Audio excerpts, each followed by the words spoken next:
À la présentation, c'est coach Sylvain Matala. Aujourd'hui, nous sommes au Grand Collège avec ces micro-baladeurs afin de découvrir quelques élèves qui sont en train maintenant de faire leur passation des épreuves. À côté de moi, vous avez bien observé, j'ai une demoiselle à côté de moi qui va bientôt se présenter et découvrir en elle ce qu'elle a subi pendant ces épreuves. Demoiselle, bonjour. Bonjour. J'espère bien pour autant. Ouais, je vais bien, merci. D'accord.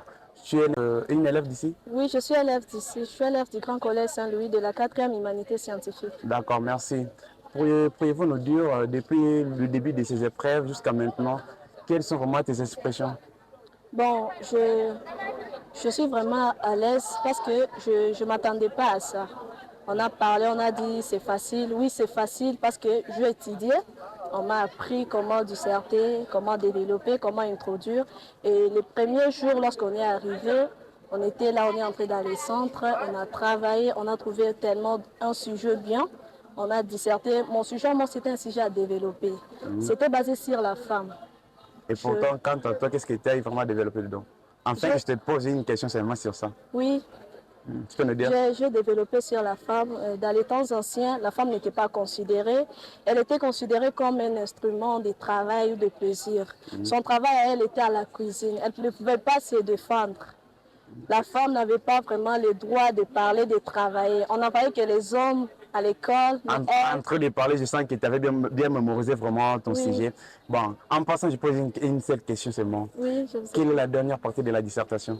La dernière partie. Oui. Ouais, la dernière partie, c'était la conclusion. En conclusion, maintenant, qu'est-ce que tu as dit? Je dis en conclusion que non, les femmes ne doivent pas être moins considérées parce qu'elles sont aussi capables de travailler comme les hommes. Puisqu'aujourd'hui, dans le monde, nous avons des femmes qui dirigent. Nous avons la femme ici, Judith Soumouina, celle qui dirige toute une nation. Elle est la première ministre. Alors, tu vas nous garantir quoi après avoir fait faire face vraiment à ces épreuves? Bon, après avoir fait preuve à tout ça, je garantis vraiment la réussite et la fierté de la famille. J'aimerais que tu dises dans quelques phrases un petit mot concernant tous les finalistes qui cadrent avec notre province Kassai centrale. Bon, pour ce qui concerne tous les finalistes de la province du Kassai central, ce que vous devez savoir est que la dissertation n'est pas la fin du monde. Il suffit juste de se concentrer et lire et travailler. Parce que ça, c'est le premier épreuve de la vie.